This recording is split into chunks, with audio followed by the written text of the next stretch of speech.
নিশ্চিন্ত হোৱাৰ দিশত নামনি অসমৰ একমাত্ৰ তীৰ্থস্থান ধুবুৰী জিলাৰ দক্ষিণ পাৰৰ ঐতিহাসিক বুঢ়াবুঢ়ী থান। বান বিভীষিকাৰ সমান্তৰালকৈ লুইতৰ গৰাখহনীয়ে চানি ধৰিছে ঐতিহ্যমণ্ডিত বুঢ়াবুঢ়ী থান।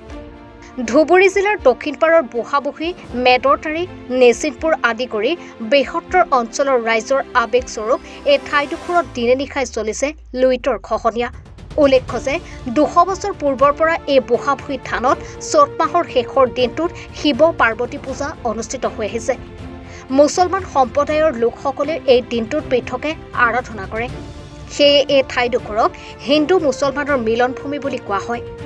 নামনি অসমৰ অন্যতম এই ঠাইডোখৰৰ ৰক্ষাৰ বাবে ওলাই আহিছে হিন্দু মুছলমান ৰাইজ।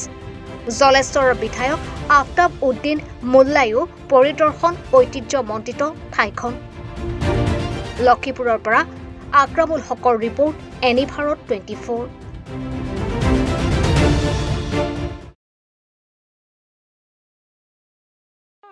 ৰব, আপুনি যে এটা অপৰাধ কৰিবলৈ গৈ আছে, আপুনি জানেনে? এই নাবালিকা গৰাকীক এতিয়াই বিয়াত বহোৱাটো যে এটা অপৰাধ, আপুনি জানেনে?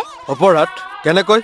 মোৰ ছোৱালী, মোৰ কথা। তুমি যিয়েই নোকোৱা ভূঞা, 18 বছৰৰ তলৰ যিকোনো কন্যা সন্তানৰ বিয়া দিলেই আইনগতভাৱে এক দণ্ডনীয় অপৰাধ। বিয়া দিয়াজন যিমান দায়ী, বিয়া পতাজনো সমানে দায়ী। এতিয়া তাই পঢ়া শুনা কৰাৰ বয়স, খেলা ধূলা কৰাৰ বয়স। তাইক খেলিবলৈ দিয়ক, পঢ়িবলৈ দিয়ক, আৰু চাব এদিন আপুনি তাইক লৈ গৌৰৱ অনুভৱ কৰিব পাৰিব। এতিয়াই তাইক সংসাৰৰ বোজা দি তাইৰ ভৱিষ্যত জীৱনটো অন্ধকাৰ কৰাৰ অধিকাৰ তোমাৰ জানো আছে? মোৰ ভুল হৈ গ'ল মাজনী, মোক ক্ষমা কৰিবা। শিক্ষা ল'ৰা ছোৱালী উভয়ৰে প্ৰাপ্য আৰু অধিকাৰ। আপোনাৰ কন্যা সন্তানক তাইৰ এই প্ৰাপ্যৰ পৰা বঞ্চিত নকৰাব। বাল্য বিবাহ ভাৰতীয় আইনৰ দ্বাৰা বিহিত এক দণ্ডনীয় অপৰাধ। এনে অপৰাধ কৰি আপোনাৰ কন্যা সন্তানৰ ভৱিষ্যত অন্ধকাৰৰ মাজলৈ ঠেলি নিদিব।